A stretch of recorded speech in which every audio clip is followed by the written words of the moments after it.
Are you after something? I'm not sure. Good afternoon, everybody. Welcome to the June 10th, 2025 edition of Bull Sessions. My name is Mark Robertson. I'm joined here by Ken Kavula. Good afternoon, sir. I trust you have sunny skies and good weather today also. Actually, we are all clouded over, and they're predicting rain in about an hour and a half, 2 hours here. Wow. So we're we were a little bit hazy this morning with Canadian smoke, but we're all clouded over now with the haze. And if you go outside on my deck, you can actually smell the smoke today. It's So amazing. I mean, this has happened a couple times in the past, but it's thick here now. I mean, we yeah. have whatever the index is for air quality, it's off the charts bad right now in our area. Kind of amazing. So, Matt, we may have to come to Houston to get some fresh air. Good afternoon, Matt. Well, I'll see your Canadian smoke and match you with Sahara dust. Yeah, Really? that's exactly what I was just going to say, man. I read that on one of my news feeds that Houston was experiencing some of the worst air quality in the nation, and it was coming from dust from the Sahara. 2,000-mile-long cloud of it, which my wife, who grew up in Houston, doesn't remember ever having in her childhood. So it's apparently a new development. Wow. Wow. Certainly some atmospheric disruptions. Well, in that spirit, I think we should clear the air and press on with the program. Although I think there's probably some escapades in an environmental destruction and calamity with the Blues Brothers in Sweet Home Chicago. But I did want to, again, Ken and I have fun with this theme, but I ran into the YouTube version of the song Think, which is from the movie Blues Brothers with Aretha Franklin. And man, is that ever good. And for those of you that don't know this, Aretha attended the 50th convention for the National Association years ago. In fact, I was in the elevator with her and didn't recognize her, so slap me. But yeah, some very fond memories there. So we are going to talk a little bit about the convention. We're going to finish up the cash flow aristocrats and work on Buttonwood here this afternoon. Anything else you want to I got a one sentence email from an admirer, Mark, wanted to know what jumping up like this picture did to my knees. All right. Well, I will tell you, I spent yesterday at the dentist having a wisdom teeth removed, and I'm not doing any jumping today. So you're no longer as wise as you were? Is that it? I'm not even close. So if you hear me slurring my words or saying strange things, it's the medicine talking, folks. All right, here is our standard disclaimer. Although we have boiled it down to blah, blah, blah. You guys have all heard this before, but no investment recommendation is intended. Do your own homework. We are not the boss of you. You can make your own decisions about the things you choose. We talk about things like Value Line and Morningstar all the time. You can decide whether or not they are useful for you. If you'd like copies of the slides or if you have follow-up questions or suggestions, send them to either one of us at the email addresses shown there. Any other comments, sir? Nope, that's enough. All right, so this week we're celebrating Portillo's Bunny Scoot. Diane Grace sent us that news flash on the upper left on Portillo's. So in your face, Kevin Galogly. Mark, is that Bucky's picture? Is that a legitimate thing, or is that a AI generated graphic there? I think Matt may have dreamt of this. That's too small. It's inevitable, though, right? I mean, it's Bucky's is everywhere. I wouldn't count it out. So is it a car ferry and the whole bottom deck is gas pumps, Matt? Is that what it is? That would work. That would be one way to realize the dream. You know, that might just be part of their business plan now that you've said it. All right, and down at the lower left, I just wanted to point out that the Portillo's phenomenon is everywhere because Josh Brown and his compound and friends have actually adopted a Portillo's hot dog for their corporate logo on the upper left there. So there you have it. The Portillo's fever is everywhere, and it's catching on fire. And Well, to be fair, that's a generic Chicago hot dog, right, Mark? well, yeah, but I don't think that way anymore, Ken, as a shareholder. Okay, so it's just Portillo's. I got it. Okay, All next right. slide. And of course, our chart to the right again is, I'm not sure what it's telling us other than the amount of relish has been increasing on the right. And I think that's a good thing. All right. So we did spend Saturdays kicking off the first half of the Better Investing National Convention. And we did make an appearance in the afternoon. We'll spend a moment talking about that, and then we'll also talk about the panel session. But I don't think that slide is a stranger to anybody here based on the names I see on the attendee list. It is a powerful reminder that the methodology and the approach is there are no guarantees. There are never any guarantees in this business. You know, there's not even guarantees that we'll ever get our head above water with Buttonwood. I feel cursed, Ken. But we'll be moving on to that here in a few minutes. But over the long term, this stuff has all worked out pretty well. It is the Home Builders Edition, so there's some interesting things going on there. The companies that supply to the home construction business are a part of this week's update. I will note that there has been a little bit of just a tender relaxation of PE ratios, and some of the net margin forecasts have been reduced like 10%. Now that's not from 10 to 0, that's from 10% to 9%, but that's a 10% reduction. So as you're doing your studies, maybe just be mindful that there does seem to be a little bit of a tapering of expectations. They could be wrong, but it is happening, something that is part of this week's update. Here's a quick look at the market according to the value line arithmetic average graphed over time in those quarterly bars. And things are they've pretty much stabilized quite a bit, although we have had a pretty good run for a couple of months. Yeah, that light green bar has just nudged itself just a little bit closer to that line of expected returns there. All in all, it's a nice average picture. So that's good. Yep, pretty much fairly valued, but there are some opportunities. And keep in mind, and we'll show this in a second, that light green bar has gone from above 11,000 to below 10,000 back to where it is now. So it's been quite the ride. And of course, my girlfriend, Faith Hill, checks in with one of the tributes we have done over in past years to national conventions and gatherings of our community of long-term investors. Let's keep on rolling, checking in with the groundhog. Things are improving dramatically. Ken just last week wished for a conversion to green numbers on our average. So congratulations, sir. You may take a bow. And 1.6, I like it, Mark. I like it a lot. And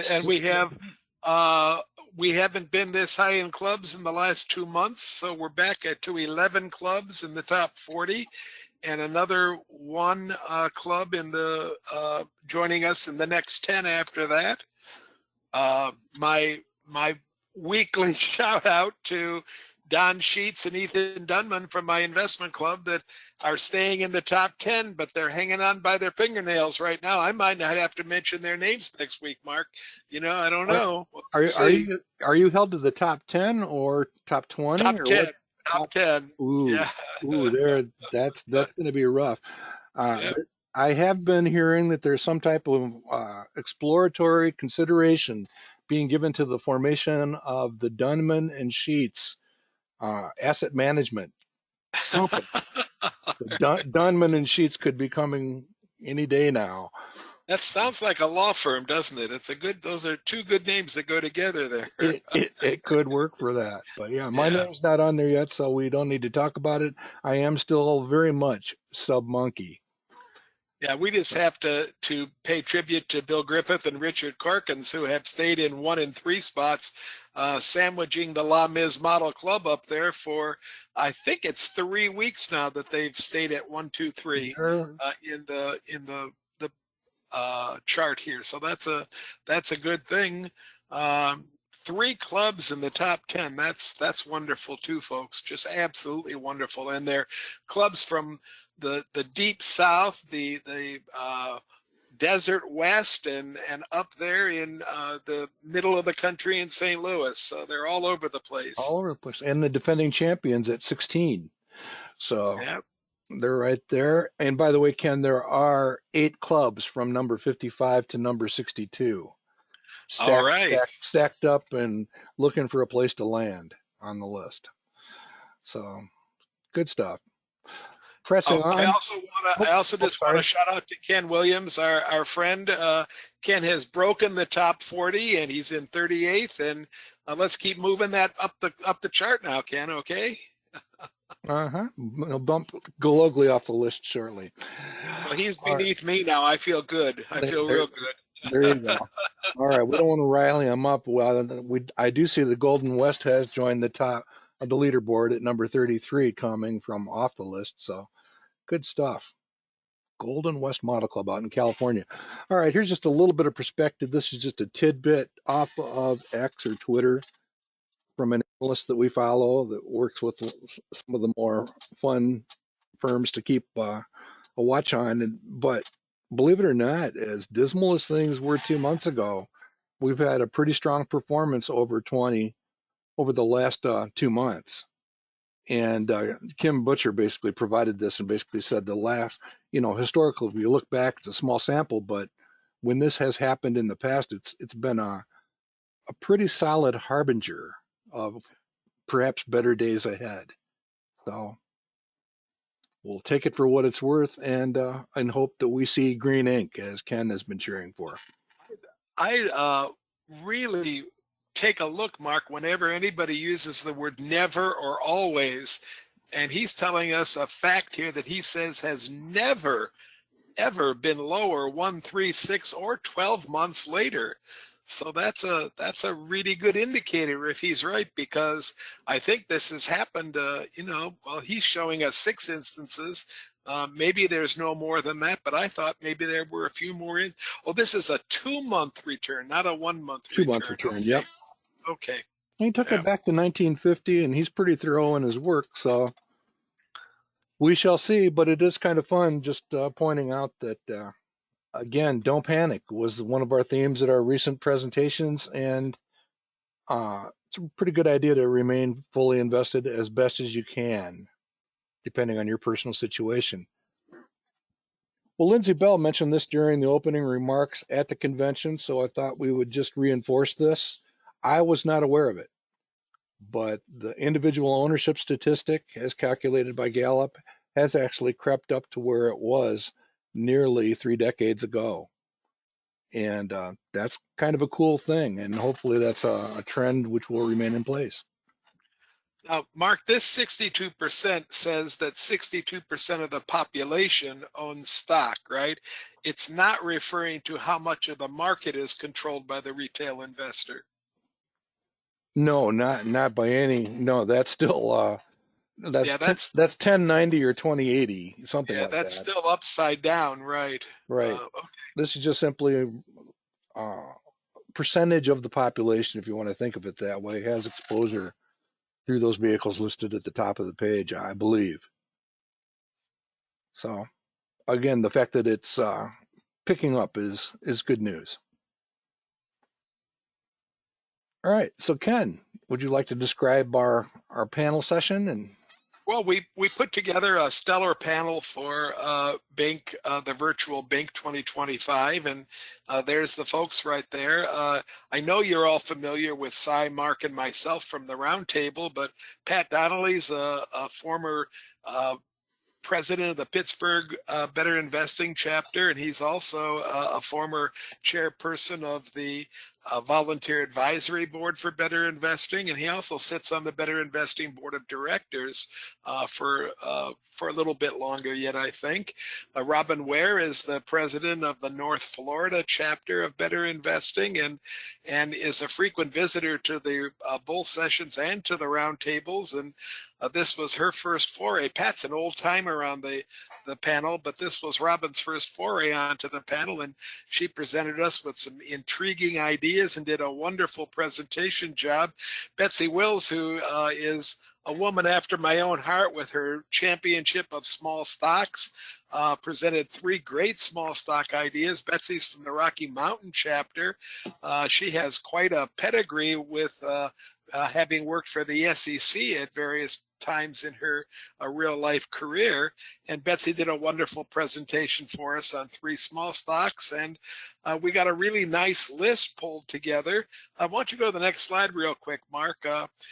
These Let's Talk stock panels are ubiquitous all over the country right now. You can't go to a chapter event without having a Let's Talk stock panel, but they were never even known prior to BINC 2008 because the parent organization, Better Investing, was afraid of being sued for giving out stock analysis information or recommendations.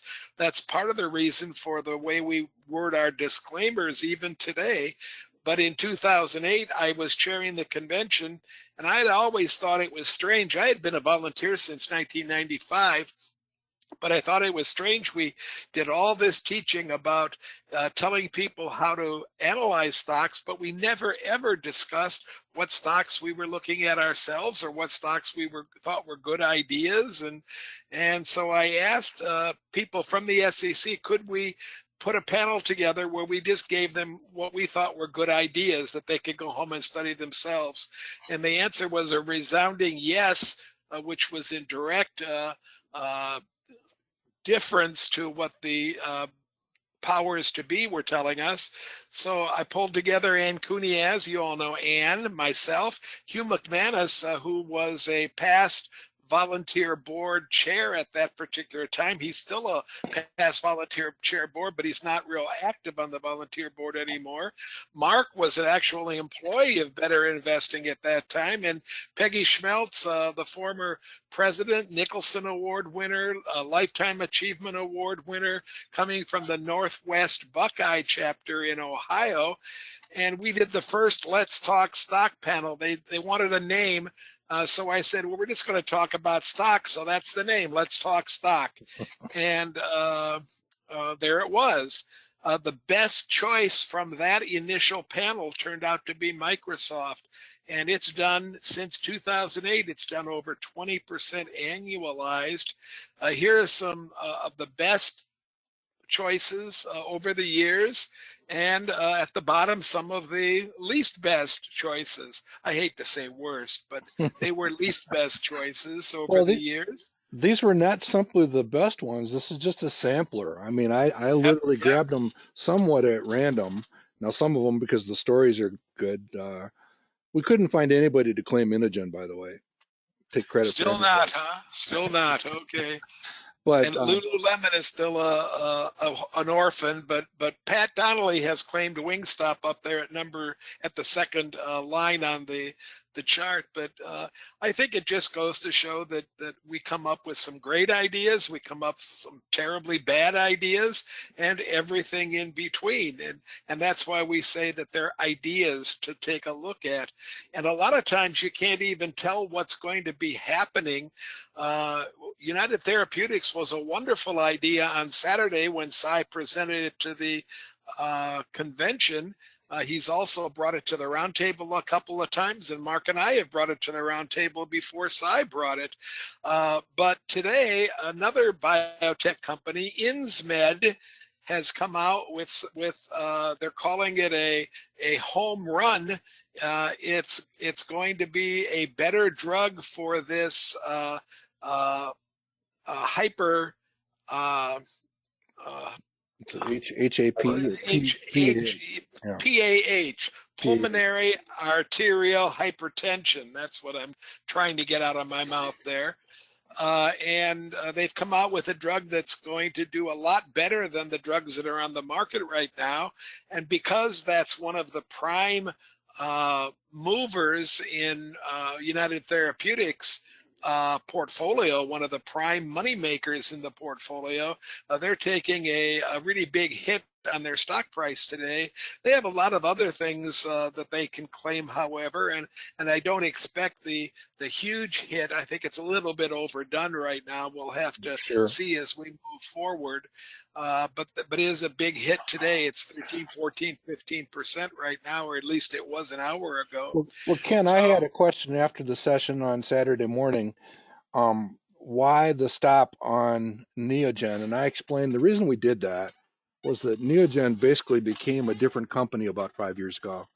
yeah, With the sale or the merger with the 3M Food Safety Division, and they have simply not been the same ever since that time. So that's just a case of yeah, could report it a different way, but to be fair, there's no way to put lipstick on that yeah.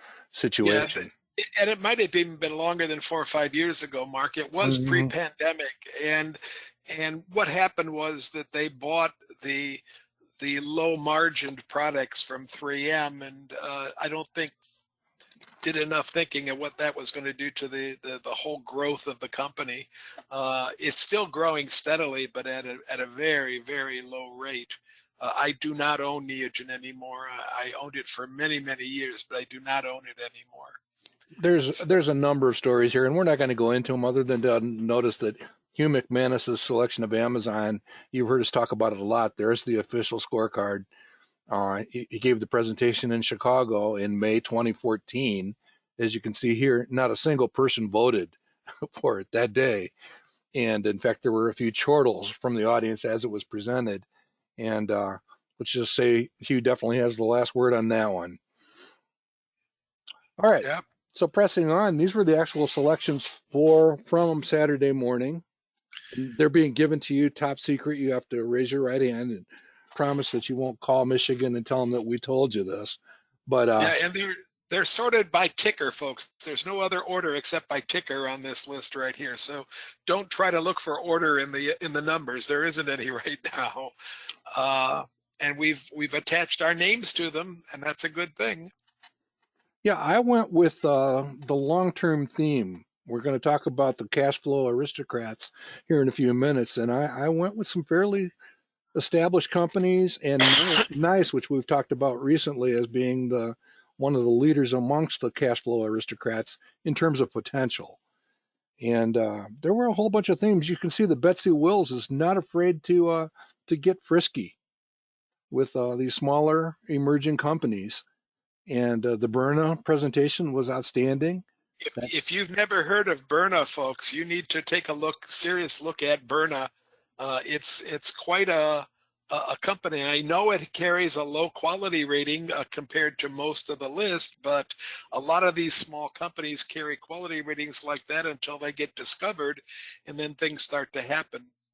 Yeah, no track record is what it comes down to. So yeah, some good picks and some repeats. I mean, Deckers has been around, but Robin did an admirable job of making the case for not only Deckers but um, Arista Networks also up at the top. So it'll be fun to watch this group going forward. And Viva down at the bottom of the list. Anything else you'd like to add here, Ken? No, Oh, we're reminiscing too much, so let's keep going. Oh, we actually have bulls now, right? Are these bulls I don't or are know. these steers? We'd need to get Kelly Buchanan to give us a professional opinion. I'm not willing to look close enough or lift any of them up to check. So All right. on to Buttonwood. Here is the portfolio as of I believe last night, uh, up to a value of $4,201. And you can see the selections that have been made. We're trying not to get too hyperactive, but we do want to kind of trim this thing into something that we can just accumulate at will and get things right. I would like to draw the audience's attention to the fact that the growth rate's probably just a little bit lower than we would want it to be. We want that to be, I would say, 13-ish, maybe as high as 14-ish. I would be very comfortable between 13 and 14 right there, Mark. Yeah, and I'd Yeah, be very comfortable with that par up a couple of points too. yeah, and I want the audience to lock in on that number because we're going to talk about improving that one. The most important thing to improve, the quality is just fine. There's nothing wrong with the quality. And And there's nothing wrong with the financial strength or EPS stability either. Yeah, none of that other stuff. Once they hit 80, they're pretty solid as an average, right? So we have talked about this, a few times over the last few months, checking in on it monthly, checking in on, what will this be 5 years from now, which I think is an interesting concept. Uh, the market has actually done much better than the Buttonwood portfolio over the last month. So it's been relatively flat, only up 0.5%. I think it's up 1.8% today, just to give you a little contrast. But Novo is up huge. As you can see here, this is just for today.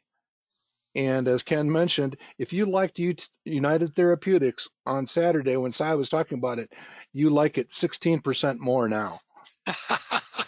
So I think it has, at least the last time I looked, it had recovered a couple of percent, Mark, but not dramatically yet. Yeah.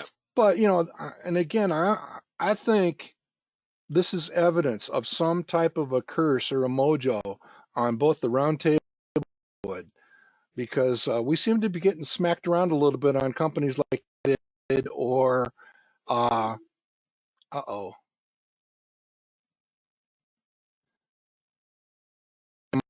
Ken, a little bit on company. Mark, you're having sound problems. It sounds like internet issues. You're cutting in and out, unless it's Okay. me cutting I in and think out. it's No, me. I just got the warning. Matt, is it Mark or is it me, Matt? Mark. It's Okay. Mark. Now though, right? All right.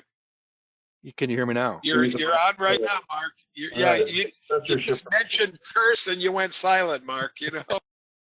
Somebody's up there controlling something. Figures. Okay. Let's move on. While we have audio, we'll keep moving on. Here's a quick look at the portfolio, looking at a couple of parameters.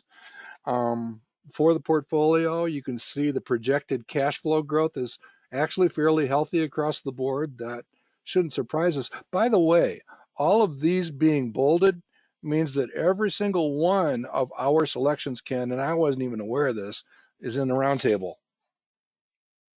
Every single one of those selections has been made for the roundtable, so keep that in mind. Well, we think about we like them. Yeah, we like them enough to put them in the roundtable, so we like them here too. All right, the pars and the proofs compare. We'll talk more about that later. High quality. You can see the value line return forecasts. This one is probably mysteriously low, in my opinion, anyhow. You can see that Morningstar thinks that some of these companies are overpriced. And interestingly enough, I think we're more along these guys, at least for now, thinking that most of these companies are on sale. And we certainly hope that's correct. These numbers here, by the way, are the counts, the number of years of increasing cash flow. So you can see the ones that we don't have any 10s. We're going to have one here in a few minutes, but there's a bunch of 9s. Basically, that honorable mention list that we've talked about in the past. So again, some core characteristics to look at there.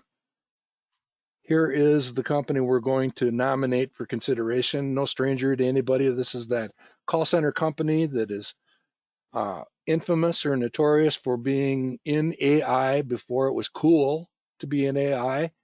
They are a software/consulting company for call centers, and they do some work with law enforcement. That's what they do.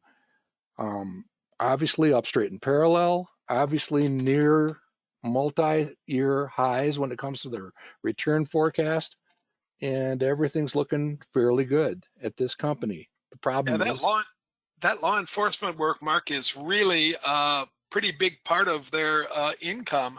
And they do a lot more than you might expect. They do a lot of work with evidence and helping police maintain the evidence and then organize it and then figure out how to use it as they take the case to the prosecution.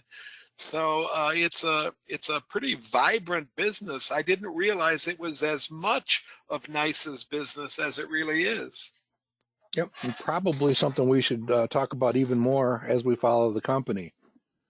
So here's a quick look at the dashboard, what we are going to propose. And in fact, I hadn't done it on here yet, but we're going to propose that we trim just a tiny bit out of Lululemon. It has one of the lower growth numbers on here and basically bring NICE to the portfolio. and that move alone would take it up to 12.8. If we do the thing with Lululemon, we'll take it up to 13%.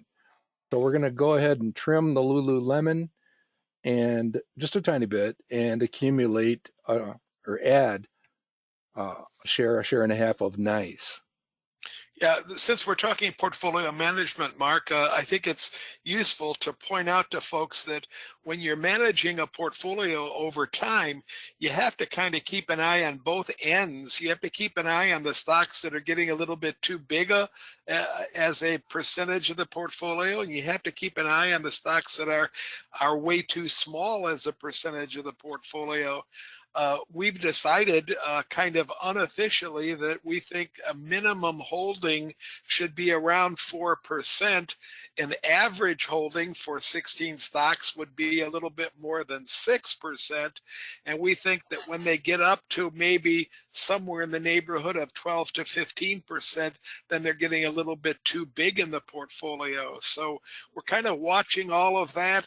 And this is something that I think that we're kind of weak on when we talk to clubs all over the country. They're great at finding the right stocks to go into the portfolio. They're not quite so great at worrying about their par, worrying about their aggregate sales growth, and that's what that growth column is. And they're especially not too great at dealing with stocks that get too big for their britches or stocks that are disappearing from the portfolio because they're such a small size. You have to watch all those things and try to keep all those balls in the air juggling at the same time to come up with a portfolio that's going to actually make you money in the long run. Now, having said that, and I agree completely with everything Ken said, when this number starts getting too large, you do have to look for opportunities to exit. But we would also, at the same time, again, this is not a simple process. Anytime that sales growth forecast is greater than double digits, you want to be very slow, methodical about taking any action to reduce those positions. And also keep in mind that there is fresh money coming into this portfolio. So that also helps with knocking that percentage down. And remember, folks, that I said that the place where I would start to worry about this is up around 15%, and none of these are that close to them right now, and none of them, none of the first two at least, Novo and Taiwan Semi, would be candidates for moving down the list of percent of total, but Lulu's a good candidate for trimming just a little bit because of that really low sales growth. Yeah. So we're kind of keeping all the rails together and keeping everything in line so that nobody crashes.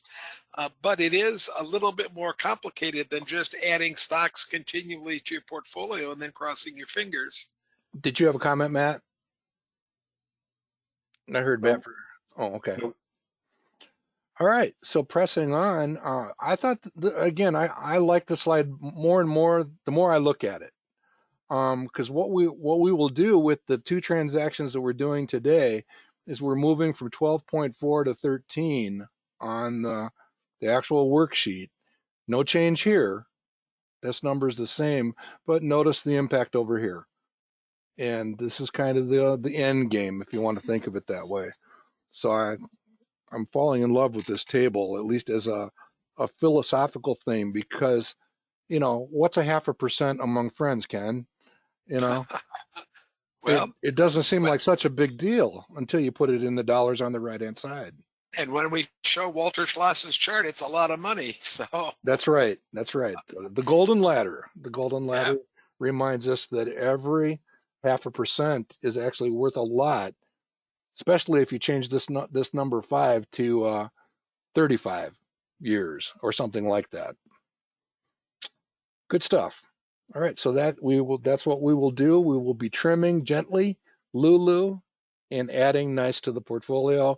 And one of the reasons we're doing that is I'm just insistent that we have a cash flow aristocrat in the Buttonwood portfolio, and hopefully it's not the last, Ken. Do we have a couple that are close, Mark, besides NICE? Well, any of these with 9 would have 9 years of qualifying, so. Okay, so we do So have a couple that are really close then too. if Okay, good. some More of than a them couple. More than a couple, might grow into it. I mean, Texas Roadhouse is only a few months away, I think, from yeah. Yeah, possibly assuming that position. We'll see. great. All right. So we closed the session on Saturday afternoon with just kind of a quick. I'm going to call this coalescing too, Ken. Basically taking some of the stuff we have talked about and try to bring it back full circle to this notion of we're not talking about replacing toolkit as you know it. We're talking about supplementing the toolkit as you know it with a little bit different set of tools. And starting with the par-based stock selection guide, working through the prove, and now this examination, and it is a work in progress, but I think it's going to stick, Ken, based on what we're seeing with respect to cash flow and how we think about it as making a complete analysis of companies. So let's go ahead and get started. Here's that slide again. I'm not going to spend any time here other than to say Nicholson fully endorsed looking at cash flow and the balance sheet, financial strength of the company, and the return forecast. So what I thought we might do for a few minutes is talk about Fair Isaac, one of the cash flow aristocrats, which really has had a fairly substantial drop. I think Len Douglas characterized it as a potential fall from grace. And what you're looking at here is a pretty good picture. Doesn't get much straighter than that on the up, straight, and parallel side, and a mid-single digits return forecast on a stock selection guide. This here, right here, was caused by a fairly dramatic run up in price that we saw 2022, 2023. Any comments here, Ken? No, we've done a lot of industry studies in the clubs that I belong to, and FICO shows up when we're studying this industry all the time.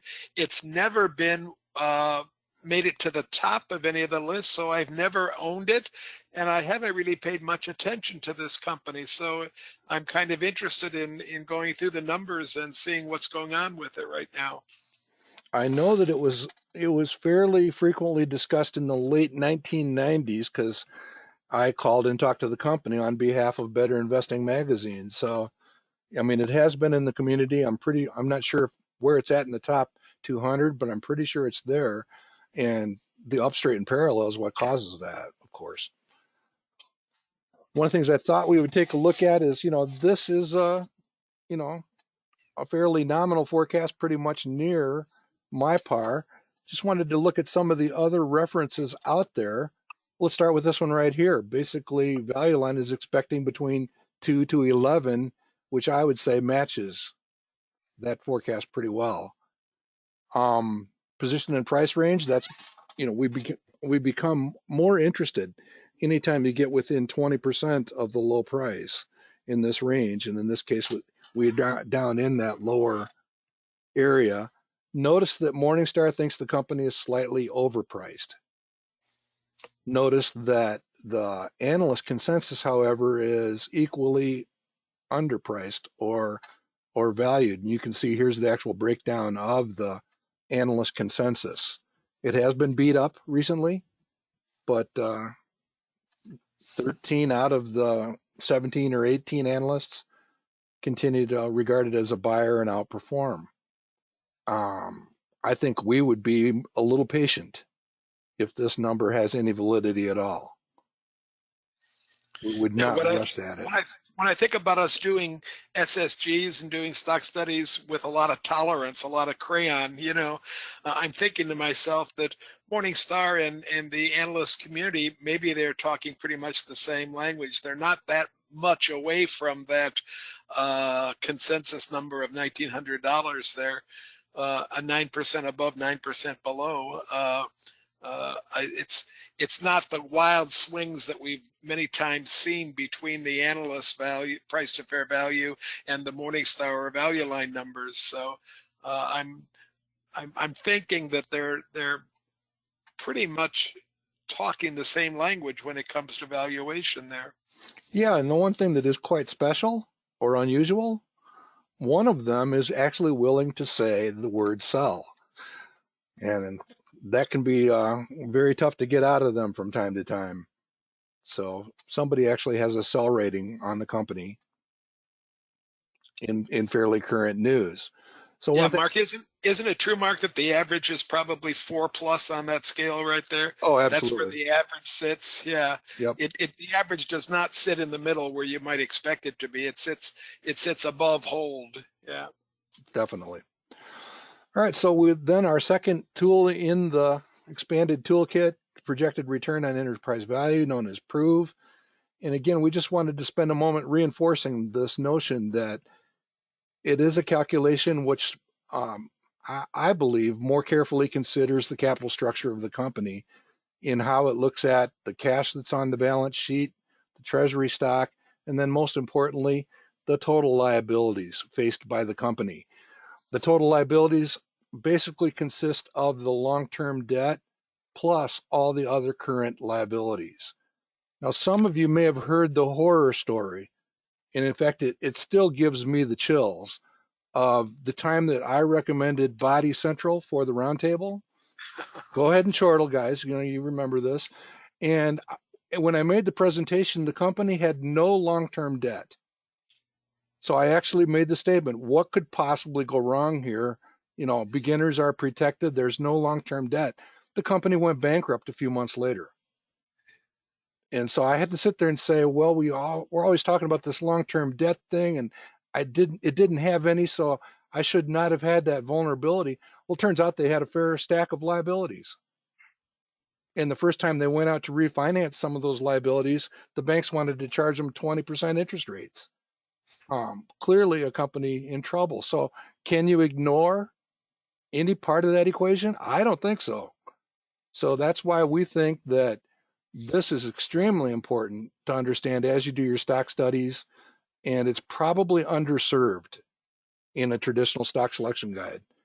So Mark, something to think about. as we continue this discussion now for the next few minutes, I had a question from somebody that would like to be identified as a friend, and she wanted to know that she understood how cash played a part in PROVE without any problem. A really big bank account played a part in PROVE, but her question was, does a bank account, a large bank account, play any part in cash flow? And I couldn't answer the question. So I told her I would make sure to ask it when we were discussing these topics. And so whenever you feel that it might be a good place to insert the answer to that question, go ahead and do it, okay? Well, I mean, we can talk about it during cash flow. What we're talking about here is cash in the wallet, if you want to think of it on And a that's personal what she basis. was talking about. Right. And so, Does a big wallet influence cash flow is what her question yeah, was. and probably the best way to think about it is back many decades ago, Warren Buffett and Benjamin Graham used to go looking for companies that had more in cash than the stock price. And that doesn't happen very often anymore. Sometimes you get into situations, but where it begins to resemble that a little bit. But I mean, Buffett will talk about going out and paying $20 for a company worth $30, knowing that $20 was in cash. So he was only placing $10 at risk. So again, just this notion of being aware of the amount of cash on the balance sheet is an important thing, something that we have included for a long time at Manifest. Okay, I don't know if that helped or not, but it's just Well, a matter of, what if everything else was worth zero in the company and the company was sitting there with $10 in cash? It's worth $10 a share.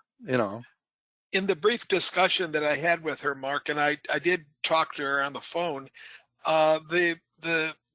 it's centered around the feeling that you had if you had $1 million in your checkbook, you wouldn't worry too much about comings and goings maybe.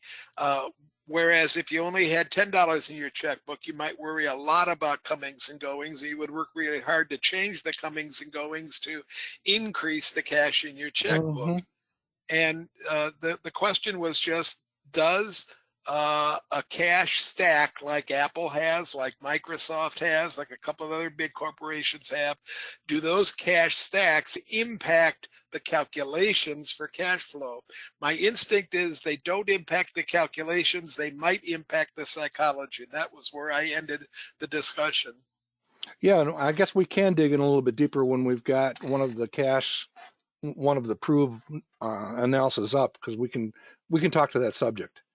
So again, we want to just reinforce this notion that PAR seems to compare pretty favorably to prove, PAR versus prove, and then make everybody aware that we're talking about a validating or confirming calculation that is done without PE ratios.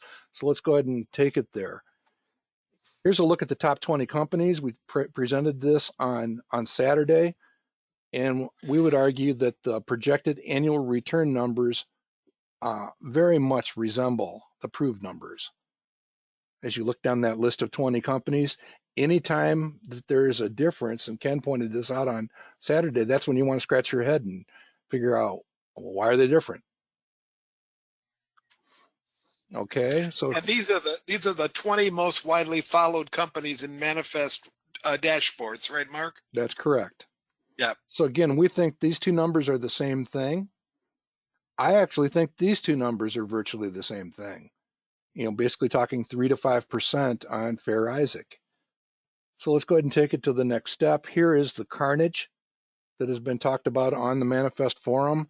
This is not an insignificant drop from 2,200 down to 1,500. That's a pretty good slam over the course of 4 or 5 days.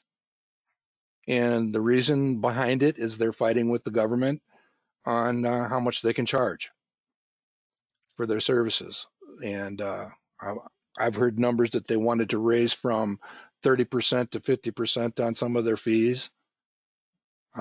Doing that suddenly apparently gave somebody heartburn. Bill Pulte, to be precise, within regulatory authority. When you look at the same situation, though, over many, many years, you see some of that very strong linear up and to the right behavior. It does make the current situation feel a little different when you see it in that context.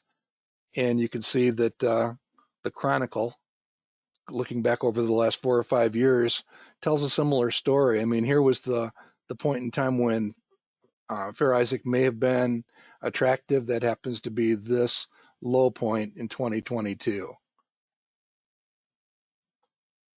Okay, so let's talk about Fair Isaac and where some of the heartburn may be coming from. That amount that they earn is with respect to the bottom line at 45%, according to Value Line, seems to be a pretty rich number. If you look back over the history of the company, it's been steadily increasing, and it's in the mid 30s right now. As you can see here on the graphic, this blue line, that 45 is up here. So now you have something to talk about with your club partners. Is that blue line going to flatten out and plateau, or are they headed for that? Value Line thinks they are. And to me, that is that's a bit of speculation.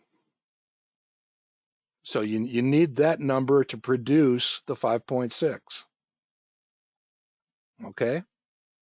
The PE ratio at 38, that's also fairly high, but you can certainly argue that much like paychecks of foregone days gone by, a number in the high 30s is not terribly unusual for this company.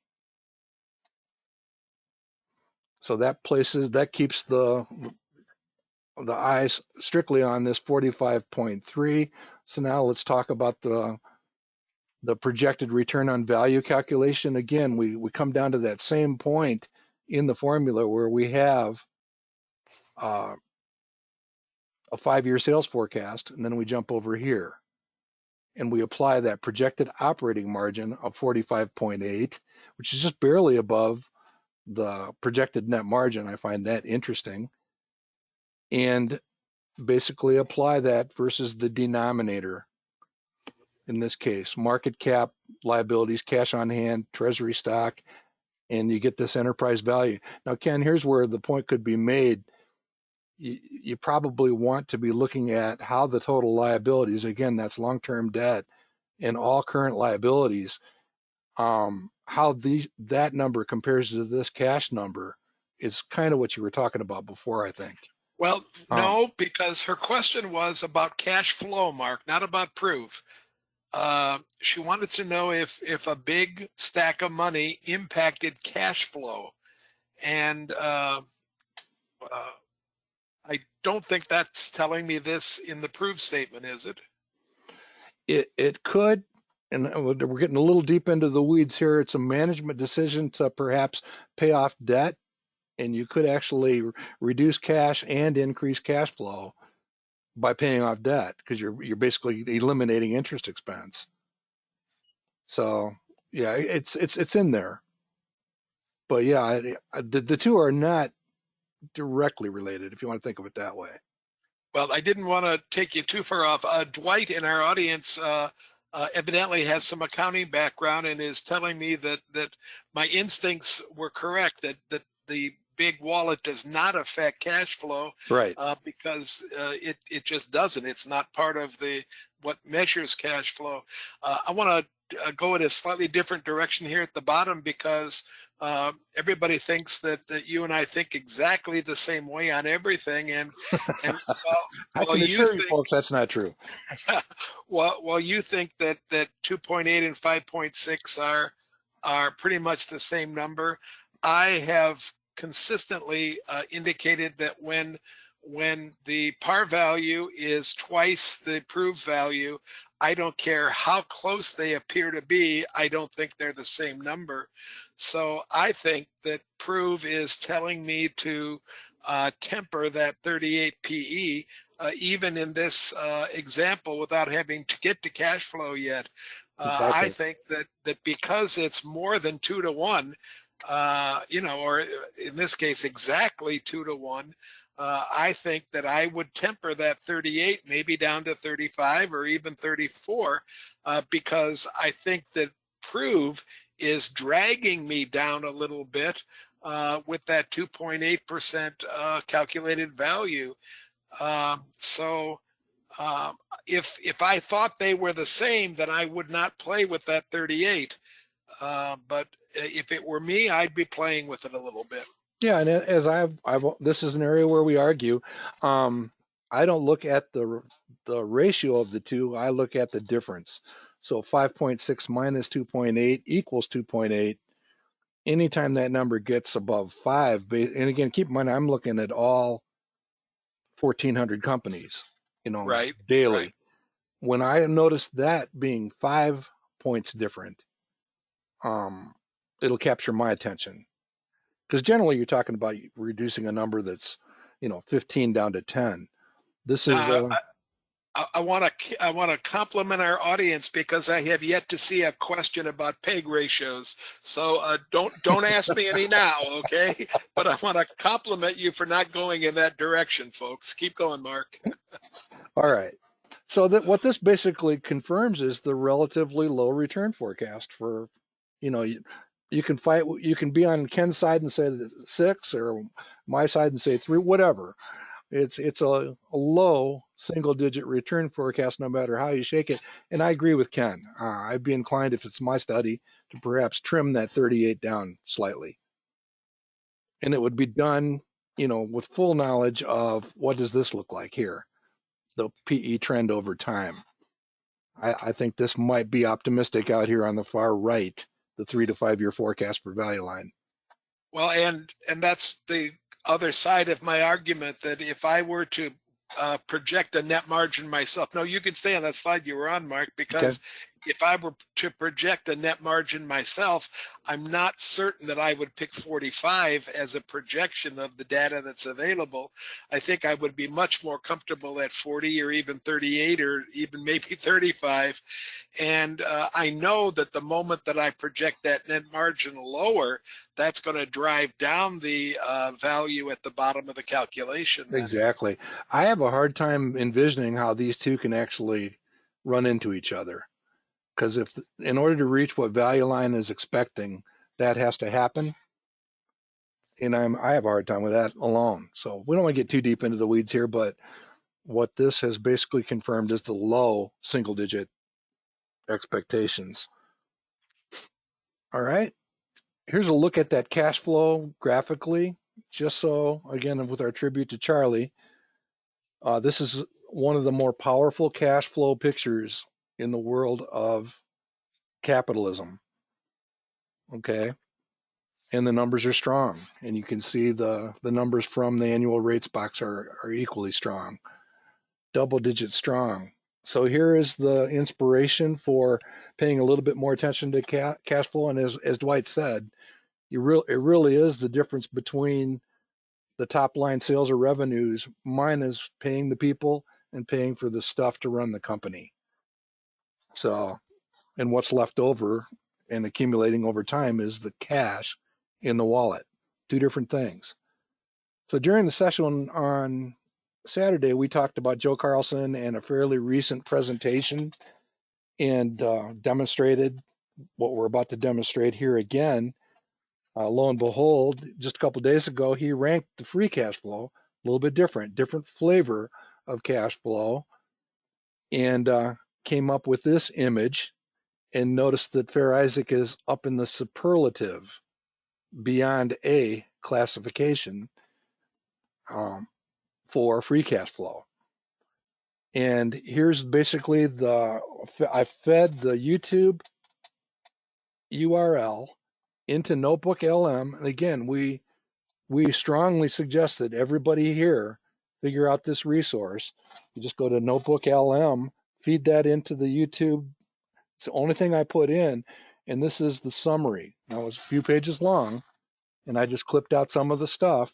But here's Joe's words with respect to Fair Isaac, and then some other companies that might be interesting to track or keep on a watch list. We're going to talk about that next week. But I'm not 100% home with this conclusion, but it's barking at the right tree. And that tree would be, it is important to consider cash flow characteristics of some kind in a comprehensive evaluation of any company. That's just my thoughts on it. So here's a look at Fair Isaac over time. You can see that tremendous run up in stock price on the chart. And then just for clarity, we're talking about 10 consecutive years of increasing cash flow, which you see by the green arrows down at the bottom of the page. That's how you become, by our definition, a cash flow aristocrat. Anything you'd like to add here, Ken? Only, Mark, that if you were going to give us an overall number for cash flow like you did back on that ranked list where it showed up a single percent, you would just be annualizing from the 385 cash flow in 2015 right to the 3025 that you see in 2025, right? And just figuring out what the growth rate would be if this were a uniform growth in cash flow, right? Right. We do it with a regression, but you're right, Ken. It's basically taking and calculating the slope of that red line, just like we do with a stock selection guide. Yep. Okay. Great. So it's not a point to point; it's a regression, but it is the same way we think about sales growth or earnings growth. Absolutely.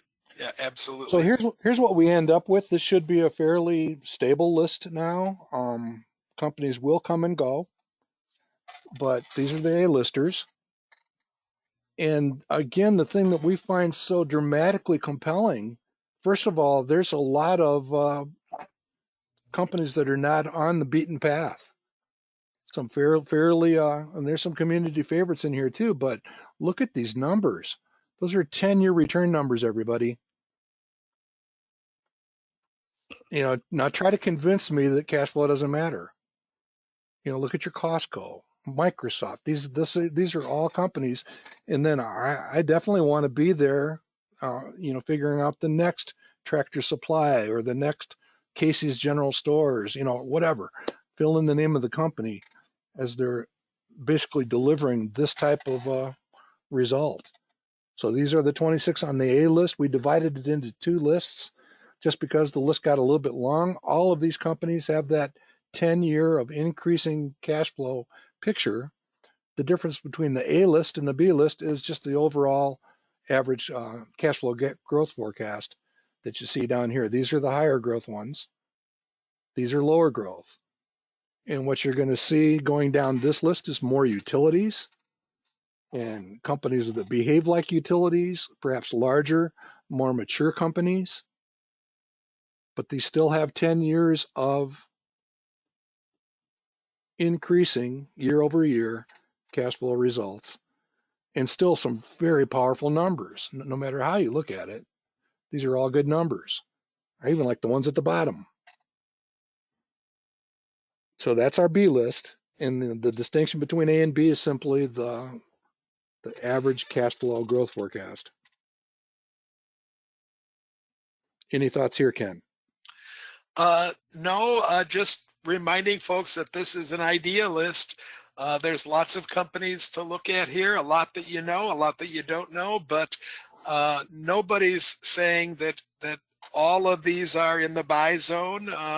What we're saying is they have characteristics that are appealing, and it's a good start for a stock study.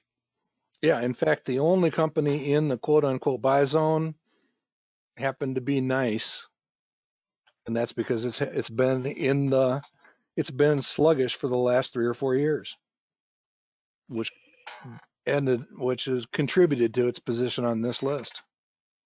Yeah, it takes us to have a discussion, Mark, about companies, and I think there's 6 or 8 of them on this list, companies that hardly ever move into the buy zone because they grow so consistently and at such a high rate that you never get them at a bargain. I mean, the Microsofts and the Costcos and the O'Reillys on this list, I've sat in clubs that have waited for years for some of these to go onto a buy zone on a stock selection guide, and my experience has been that sometimes it just doesn't happen. That's all, unless there's chaos in the market. That's why sometimes chaotic markets are something that you kind of wish for. That, Mr. Buffett said in 2008 he hoped to live long enough to see another market as chaotic, and he did. So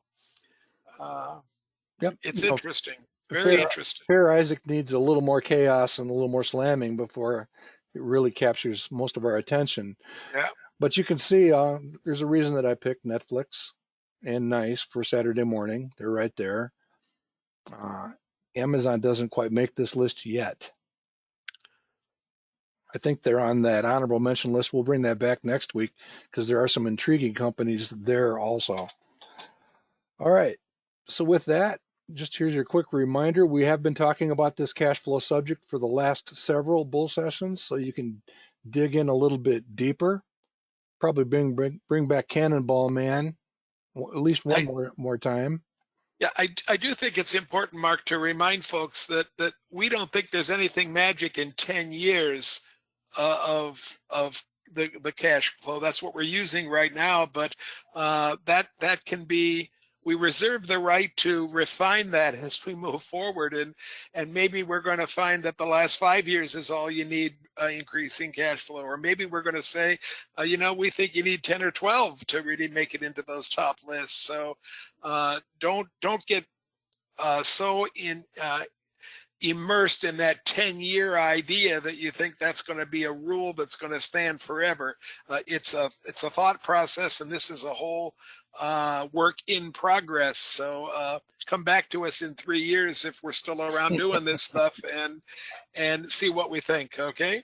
I would underscore that too, but I would draw everyone's attention to, if you think back, why did George Nicholson pick 10 years for the history period on the stock selection guide? It was his hope, and it was true at that time, that actually covered a couple of economic cycles. So the same probably applies to cash flow. We'll talk more about that later. Yeah. Well, and I'll balance that Nicholson statement just by saying, if we were doing an SSG right without having any history to it right now, we might choose 15 years as Yep. because the distance between these cycles has definitely increased in the last 40 or 50 years. All right, so the picture on the left, that's not 55% of total points won, but pretty fascinating. If you watch the French Open, they played for 5.5 hours, and there was only 1 point difference between them in the 5 sets. So that kind of lines up with our stock selection 55%, the Tillinghast Federer rule that we talk about. Kind of came true on Sunday afternoon.